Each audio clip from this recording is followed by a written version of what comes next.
What's up, everybody? Welcome into DraftKings The Slate. Adam Kaufman, Gary, and Thorne. Just a little while, we will be joined by Jeff Ulrich as well. He's off doing whatever it is that he's doing, but he will, because he's so kind, the Canadian in him, not unlike yourself, Gary, and he will grace us with his presence, which we are very much looking forward to. We'll get to some Thursday night football, just a barn burner on the way tonight between the Broncos and Colts. Everybody's excited about that. Let's just call it the Peyton Manning Bowl, but we're going to start with baseball. Now, I was under the impression, Gary, that the baseball season actually ended yesterday because the Red Sox aren't in the playoffs. My personal bias has come into play. I thought it was just over. Turns out they play a postseason too, and that begins tomorrow. 12 teams. So basically half of Major League Baseball is headed to the postseason. What do we think of this new format? I like it. I mean, look, I'm not old enough to necessarily have grown up in the glory days, quote unquote, of baseball, where only the best of the best made it, et cetera, et cetera. Old man yells at cloud. But look, I mean, every other league, every other major sport, about half the teams make it. I mean, it's still only 40%. I think there is still a nice weeding out process, but it's a long season. And I think you do have to reward more teams, or as we saw with a couple of these, lesser organizations, some of these organizations that might not be trying actively to win right now, sure, who are drawing less than 1 million for the season. You got to give these fans something to look forward to and something to hope for. And this in theory will keep a lot more teams alive longer into September. And I think that's what a lot of fans want, is just to be able to care a little bit in September. So I've never been one of those that cares a great deal about, let's get, like you said, 40% of baseball teams in the playoffs. It's a larger season, longer season, lasts for many, many months. Let's reward more teams and on all the stuff that you just broke down. I kind of liked the exclusivity of baseball, that it meant that much more making the postseason. But what I have always, not always, but in recent years since this has been relevant, felt very strongly about is that I hated the wild card format as it existed in the playoffs. Once it went to this, one game winner take all, like you don't play 162 games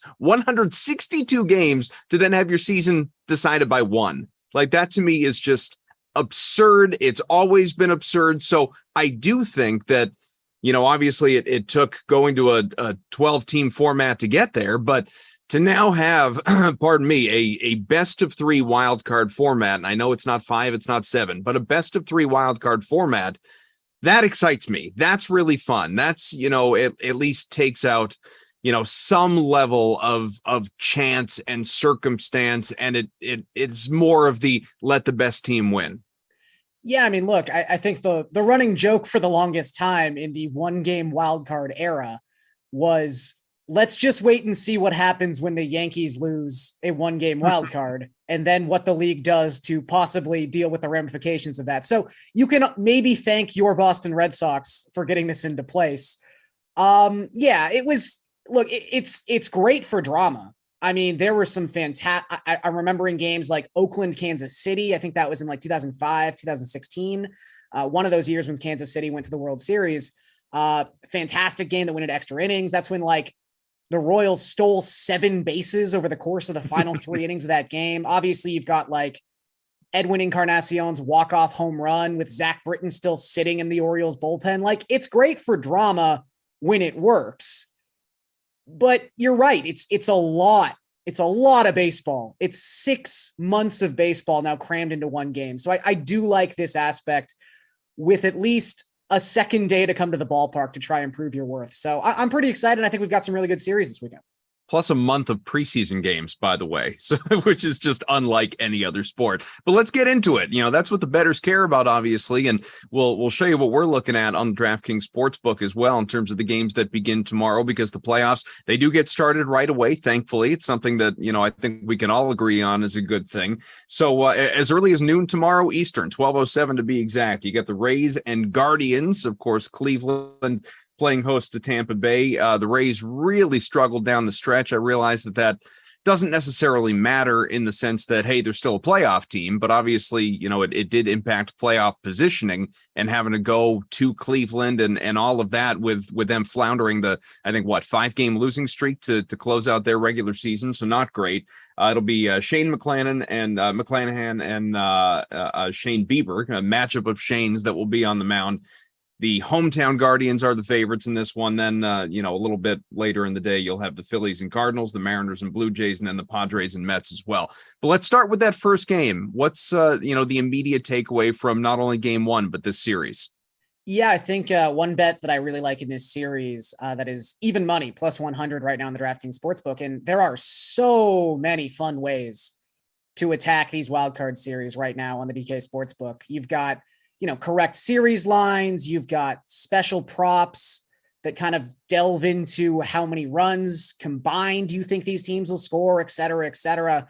And that's the particular route I'm taking with this series. I mean, you'll notice that the over-under in game one is 6. That is a ridiculously low total for an MLB game. But the reason's pretty clear. I mean, not only do you have Shane McClanahan and Shane Bieber taking the mound for their respective teams, but in general, these are two organizations that are built from the pitching staff out. These are two teams that really find success based solely on their pitching staffs, whether that be the starting rotation or their bullpen. If you look at ERA by team this season, the Rays had the 4th lowest ERA in baseball. The Guardians had the 6th lowest ERA in baseball. Bullpen ERA, the Guardians had the 5th lowest bullpen ERA. The Rays were right there in 7th. That's just what they do. And that's regular season pitching staffs. These are now condensed pitching staffs. I mean, for the Rays, one of the bigger stories of the last 2 weeks of the regular season was Tyler Glasnow just suddenly showed up and kind of looked like Tyler Glasnow. I mean, we weren't sure he was going to pitch in 2022.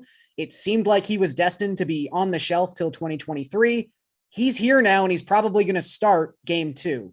Can he pitch more than 5 innings? I don't know. But for any team aside from the Rays, that would be a major storyline. For the Rays, they probably want to cover the last 4 innings with their bullpen anyway. So I think the way I'm looking here, as I mentioned it, at even money, plus 100, under 15.5 runs for this series in total. So that's both teams under 15.5 runs. I think this hits automatically or nearly automatically if this is a 2-game series. I think 16 runs in 2 games between these two teams with their respective pitching staffs is just not going to happen. I even have my questions, obviously, that they can get to that level and that number if this game or this series goes into Sunday. Because again, you've got McClanahan, you've got Bieber, you've got Tristan McKenzie taking the mound for the Guardians on Saturday up against Glasnow. If it gets to a game 3, you've got Drew Rasmussen. And again, these amazing bullpens. And then offensively for the Rays and the Guardians, 2 teams that, grade out pretty league average by WRC plus. The Rays were at 101, so 1% better than league average. The Guardians, 99 WRC plus for the season, 1% worse than league average. Neither of these teams has any power to speak of, really outside of Randy Arozarena.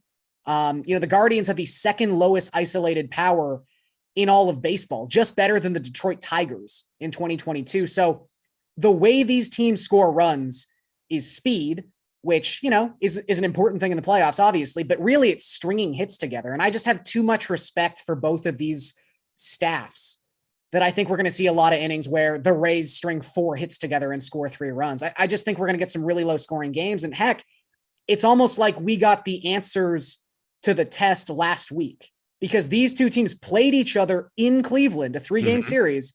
We had 1 game go to extra innings, another game go to extra innings and finish 2-1. And then the final game of that series also finished 2-1, where the Guardians had been shut out for the first 8 innings of that contest. So I just really see low scoring games being the predominant storyline in this series.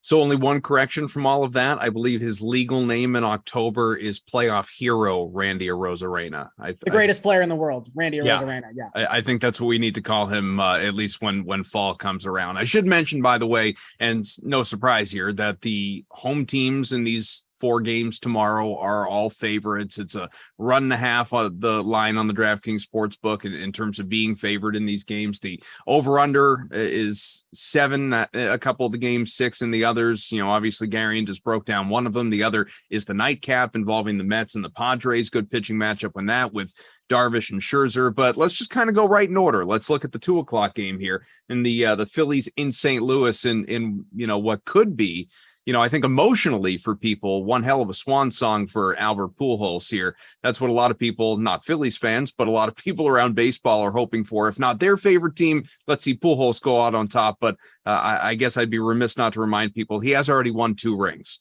Yes, he has. I mean, it's the Cardinals. It's baseball fans. Either you love the Cardinals or hate the Cardinals. Right.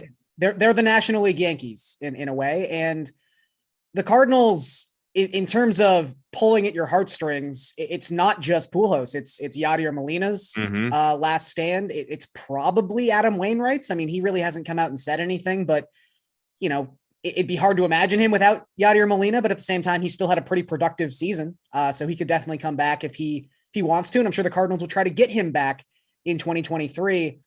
For me, this series is kind of the breaking point of a lot of bets that I like, because I think on paper, if you look at these two teams' rosters, I think the Phillies are more talented.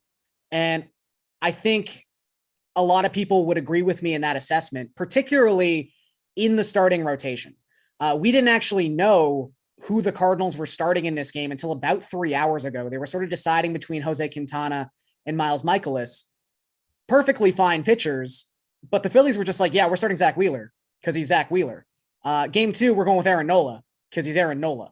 So the way to attack this game for me, or this series, I should say, because you could just take Wheeler as a -110 on the money line. I think the Phillies have the advantage in this game. I think if you're playing this game at a neutral site, the Phillies are favored because Zach Wheeler is that much better than Jose Quintana. The Phillies have a really good lineup that has hit left-handed pitching very well this season.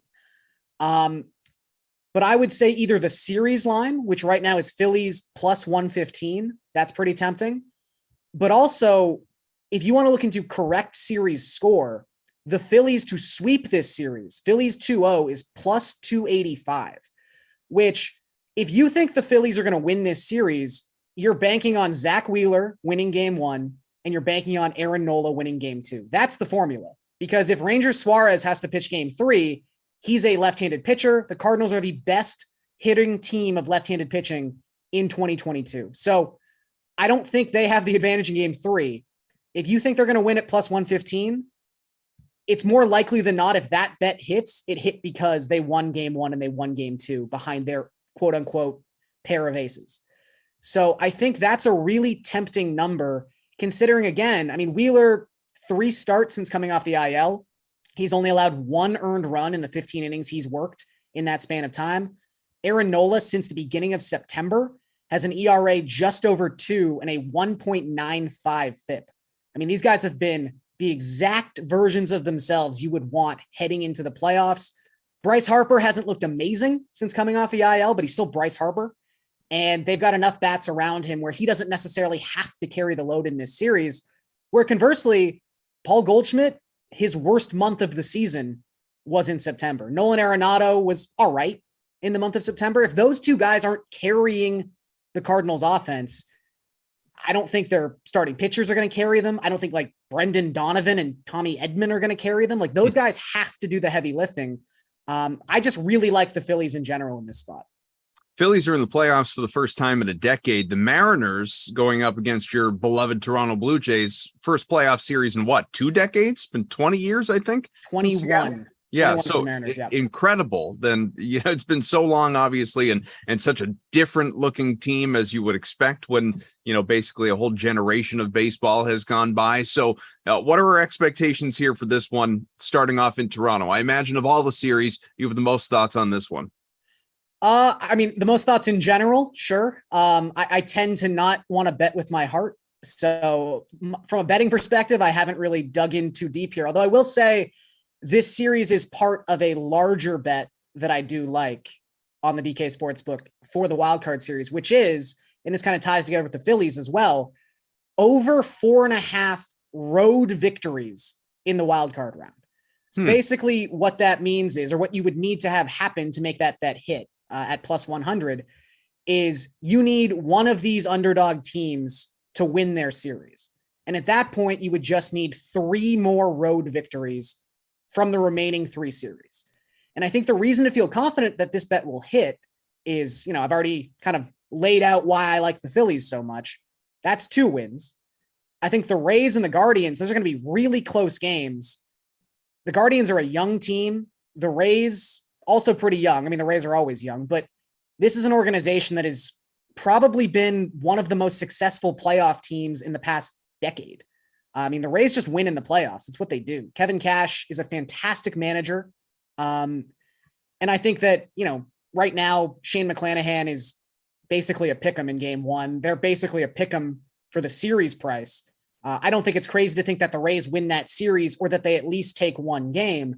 And then the other series where I think you can probably bank on at least one road victory is this Mariners Blue Jays series. The Mariners, the 8th most road victories of any team in baseball this season. You've got Luis Castillo taking the mound in game one, Robbie Ray taking the mound in game two. Kevin Gausman seems like he's going to pitch game two for the Blue Jays. It doesn't seem like a massive sort of issue that he suffered with a cut finger in his last start. Although, pitchers who throw the splitter and blisters and cut nails and broken nails, like it's all more serious than you would think it's going to be.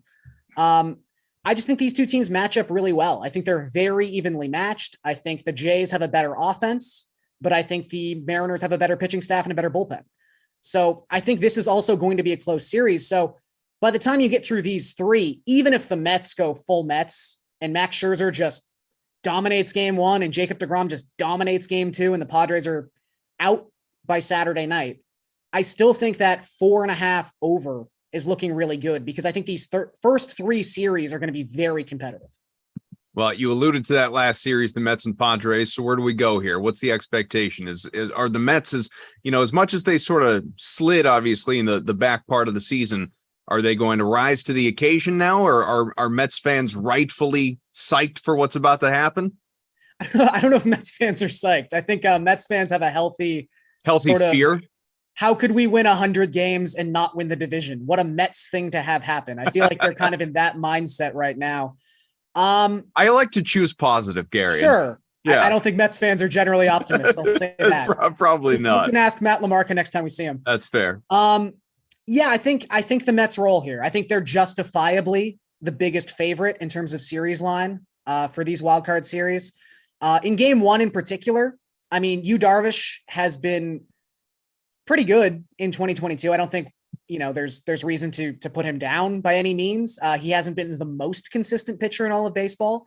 He's also tended to be at his very best pitching at Petco Park this season. So Darvish on the road isn't someone I necessarily fear. I have a healthy respect for him, but I don't fear him. Sure. Where Scherzer in any environment is fantastic.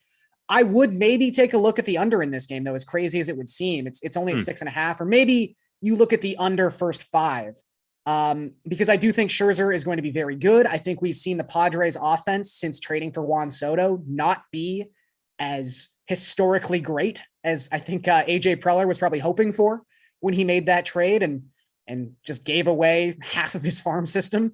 Whereas the Mets, I think they're really missing Starling Marte.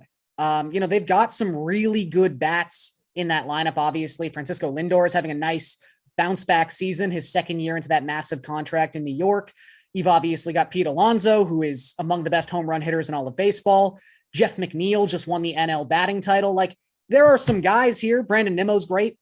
But removing Marte from that lineup, I don't want to say it. I mean, obviously it shortens the lineup, but it really does make that top of the lineup have to have more pressure, because it kind of falls off once you get past the number 4 spot without Marte. I mean, then you get into this world of like Tyler Naquin, Mark Canha.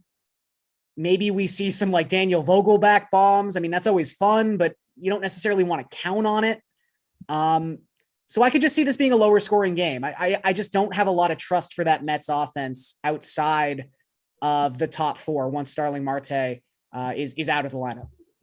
All right, that in mind, let's take a look at MLB futures on the DraftKings Sportsbook, see who might actually win the World Series after all this. And of course, we're at the very beginning right now. It's all going to evolve as the playoffs move along, but I want to know your favorite bets going in. The Dodgers, after doing what they did, 111 wins during the regular season. They're understandably the favorites at plus 340. The Astros, that was another team that won north of 100 games. They're sitting, 106? They're looking at plus 425. You have the Braves, who even without Freddie Freeman are obviously right there in the conversation to repeat. They were tremendous here during the year, and as you said, snuck up and won the division there at the end. Yankees, led by Aaron Judge in his historic year, plus 550. Yankees fans, I think, are, unlike Mets fans, maybe a little more confident going into the playoffs, but still at the same time, pardon me. I would say confidence fearful. is rarely an issue for Yankees fans. Yeah, but at the same time, it's been so long since they've won. I think there's probably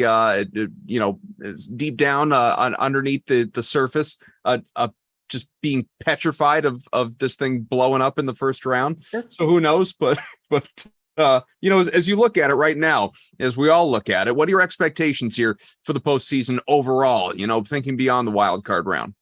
So I would say the big thing you have to know if you're betting these futures is just that there's no reseeding in the second round, in the third round, obviously not in the third round, but in the second round in particular. We know what the path for these teams is going to be in the second round. And when you look at the odds, aside from, again, like if I think the Phillies are winning round one, it's probably worth sprinkling something on the Phillies at 25-1 that they could go on, a magical quote unquote run. And I mean, the city of Philadelphia already has the Eagles going right now. Like it would be a magical time to be in Philadelphia if that were the case. Like I said, they have those two stud pitchers, and then they just have a lineup full of really good bats. Like they could definitely just bludgeon their way to, the NLCS, maybe even the World Series. So I think that's a pretty good number.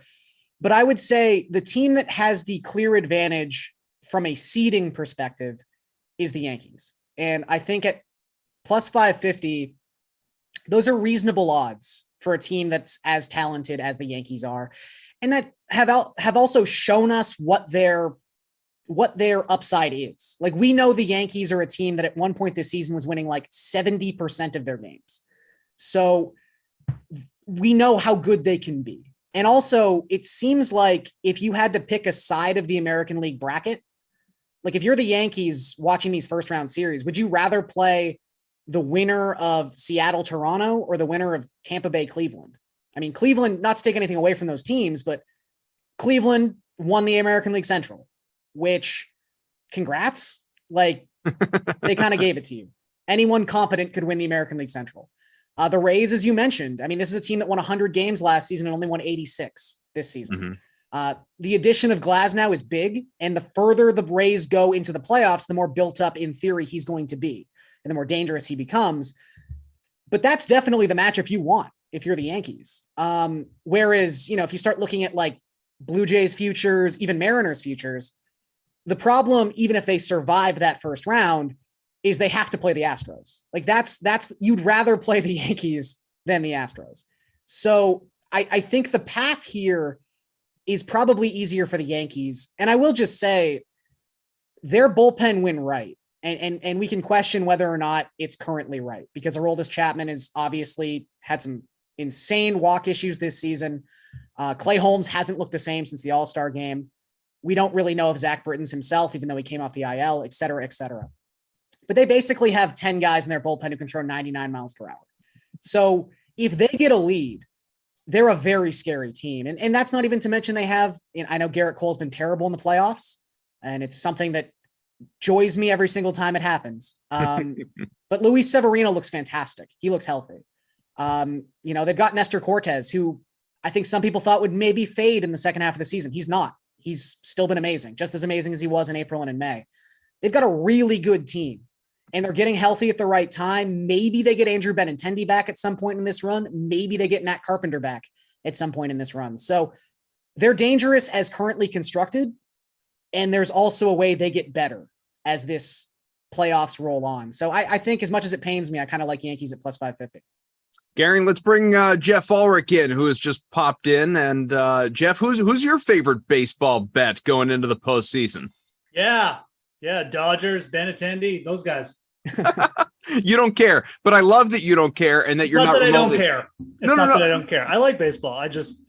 No, but you're not tuned into it from a like hopping on here and being an analyst for it, which I highlight that for a purpose. That's a good thing, Jeff, because you're not trying to Right. fool the listener. You're not coming in here to just try and make them believe it and sell them on something that you don't really believe in. Gary in here is providing all sorts of information and research because that's near and dear to his heart. It's golf, it's hockey, and obviously it's football, which we're going to talk to both of you guys about. NASCAR, NASCAR. Can I ask Jeff quickly though? That's what he's fallen in love with is going around the track. As someone who lives not quite equidistant, but like in the middle of Toronto and Seattle, is Edmonton a Mariners place or a Jays place, Jeff? Oh man, that's actually a really good question. It's probably more of a Jays place. It's really the Mariners love is really BC. Yeah. Alberta's just like, as much as we try to be like ourselves, it's like an extension of Ontario. It's like we side more with that stuff. Yeah. Unfortunately. But it's more of a Jays place than Mariners, 100%. Yeah. At least he has his hockey team. That's the important thing. He doesn't have to lean on, he doesn't have to be a Maple Leaf fan or a Canadiens fan. It's all about all about the Oilers for this guy. Yeah, or the Canucks or whoever else. All right, let's get into it here because we've got, 15 or so minutes left. And there are no Sims tonight, Madden Sims, for anyone that's wondering. Thursday Night Football obviously taking priority. It's not the best game in the world, guys. Kicking off week 5. I think everybody is well aware of that. Indianapolis and Denver. You got two teams that have floundered, two quarterbacks that have struggled, two top running backs that are out, two wide receivers that, you could poke holes, obviously, more so in Michael Pittman than Cortland Sutton in this particular matchup, and a defense in Denver that you certainly should take seriously with respect to a showdown contest. So, Jeff, Gary's been doing a lot of the talking so far, so let's start with you. What are your just initial thoughts and impressions before we get more specific about this game tonight and how you would attack this contest? Yeah, I mean, do you want to talk? I got the sportsbook up, so I mean, this line's moved in 3.5. I like Denver at 3. I mean, once we get to 3.5, obviously, it's a key number, so it's not really like a must bet or anything there. But I mean, you mentioned these two teams struggling, and it is true. I mean, these were two of like both these teams had win totals of like over 9. So I mean, it's not the worst matchup possible. First of all, I mean, we could be getting like the Bears or something like that, right? But I look at Denver and I still think like Denver is going to be a good team by the end of the year. It's just that their struggles aren't really personnel related, although they have injuries now. It's just more, it just seems like getting everybody in sync and also having some weird game flow, like not having the ball against the Raiders last week, the second half, and then like the Seattle game where they fumbled in the red zone. Like these things tend to work out. So I don't know. I mean, this is a game that like the Broncos should, in my opinion, be winning like fairly easily. I think their defense, even without Randy Gregory, should be able to really limit what the Colts are doing. But I can't sit here for sure and be like, yeah, like this line is way off because the Broncos just they don't execute. So it is a weird game from that perspective. I think that the main thing for me where I'm attacking this is just in like the Denver Broncos passing game. You mentioned Russell Wilson's struggles. He actually played pretty well last week. Like he was really good. And I think you're going to see continuation. The Colts suck against the slot. I think Jerry Jeudy could come to life here, but it could just be Cortland Sutton as well. So I think the Broncos receivers are going to dominate. I think Russ is going to have an efficient game. And if the Denver can just get out of their own way, they should win and cover this game pretty easily. I think that's how I'm looking at it. But that's, again, it hasn't really happened yet. So who knows what's going to happen. Gary, your impressions? Yeah, I mean, to Jeff's first point about this kind of being like a prototypical Thursday night game. I mean, you've got two teams that have definitely been disappointing. You've got two teams that are now arguably missing their most talented offensive piece. So that's kind of Thursday night in a nutshell. But I will say, I just sort of had like the random epiphany today that week 5 also features a matchup between the Commanders and the Titans, which I think is actually the game. It's the combination of teams in the NFL that not even that's like a bad game. It's just like the game I care the least about. So that would have been like the perfect Thursday night game. So I'm counting my blessings that this is Colts Broncos because I can at least get a little excited about this one. But I feel pretty similarly to what Jeff sort of laid out there, which is just a lot of the Broncos issues seem self-inflicted. It seems like Nathaniel Hackett, I mean, let's call a spade, has been terrible from, a coaching perspective and game management perspective the first 4 weeks of the season. Whereas the Colts, they've had some big injuries on defense. That can't be overstated, but they built a bad offensive line. They're relying on a 38-year-old quarterback. They turn the ball over all the time. Like, at a certain point, you're just not a very good team. Regardless of what we expected of you in the preseason. And I would even say so much of the preseason expectations for the Colts. I mean, I was kind of ragging on the Guardians 10 minutes ago. What is the AFC South, if not the AL Central of football? Like a lot of the expectations we had for the Colts were just, I don't know, I guess they're the best team in this terrible division. So I think Denver should probably win here tonight. I don't want to say handily, but I would be willing to bet them even with that 0.5 point swing. I just think they're the better team. I think they're the better roster. So we've got the $2.25 million Thursday Night Millionaire contest at DraftKings, $15 to enter. Certainly encourage that you do so. Looks like already about almost 118,000 people have, and obviously that many more will in the next 2.5 hours. $1 million going to first place if, in fact, there are no duplicate lineups, which is certainly tough in a showdown. So we'll find out. But as we look at this thing, I mentioned, there's no Jonathan Taylor, which leads to a little bit of uncertainty in terms of the Colts backfield. Nyheim Hines is obviously already the primary pass catcher out of the backfield in terms of the running backs, but he should have an elevated load. Phillip Lindsay is going to be elevated from the practice squad. He should get some run literally in this one. Melvin Gordon on the other side with Javonte Williams out now for the season with a torn ACL has been, he's expected to be the bell cow in this one. And even with seeing some decent usage, north of a 10 or a dozen carries, even when Williams was healthy. So he's going to have that much more responsibility tonight. But then there are secondary running backs, obviously on both sides, that are going to be that much cheaper. The question here, Jeff, is, when it comes to building a lineup, and I can pull up some of these player pages here, what's the strategy? How many of these backs, these secondary backs without the true number ones available, do you want to get in there? Do you want to wedge into a lineup versus, having one or both quarterbacks in correlation with wide receivers? Are you paying up at captain? I mean, I'm throwing a lot at you, obviously, but what's your general strategy to building a lineup here for this game? Yeah, I mean, there's a lot of personnel stuff going on this week, so that's okay. I mean, look, for the Colts, after Michael Pittman and Nyheim Hines, everyone on the Colts is just kind of throwing a dart. If we're being dead honest, I mean, like Alec Pierce is the big play guy. That is probably where I think you go for showdown because you need the least to happen. You need one big event from Alec Pierce to potentially get paid off. So we like that. I like that for showdown purposes. I also just like Alec Pierce. I thought that was a really good draft pick by them. The Colts definitely have made some stupid decisions over the last little bit, but I thought that was a really good value pick just in general. So I'll stand for Alec Pierce here. Paris Campbell has been on the field a lot and hasn't done anything. He's getting bypassed by Kalen Grayson. So only 11 targets all season. Yeah. He's played almost every snap. So I'm done with the Paris Campbell story. He can go join Paris Hilton on the runway. So let's cross him off. I think that's a fair thing to do at this point. I think we should do that. So you could even think about Grayson down there, who's 3,200 in the flex. He's been earning targets despite not having a ton of snaps. So, his target per routes are way up, which is great. We like that. Let's keep doing it. But I think that Pierce is really if Pittman has a bad game, maybe it's because Pierce has moved the ball a little bit and that secondary coverage or something like that. So I think the safest play is actually Hines, who should just get a ton of run and should just get there from volume alone. And Randy Gregory being out probably helps him a little bit too. So yeah, I think Hines is a very safe play. He's going to be chalky, but you should really just play him because what other option do the Colts have here? Garion, what do you think here?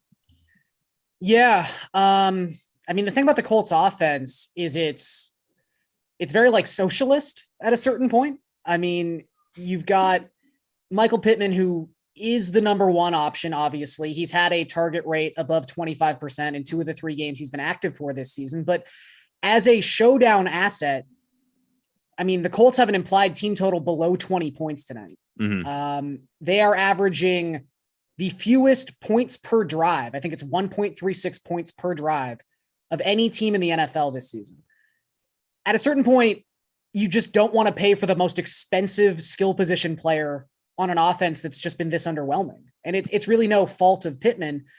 And once you get past that point, you've just got, so many different rotation wide receivers. They filter in 3 to 4 tight ends per game. Like I was saying this to you before we started, getting on Aircoff, but would it shock me if 7 or 8 different Colts had a reception by halftime?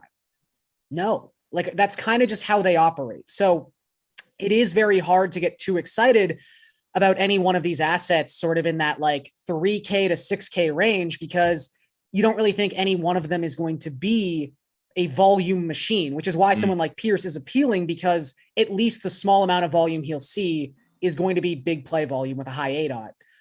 I would also say I'm not really someone who buys into Narrative Street all that often. I'm not someone who just yells revenge game and wills it into existence.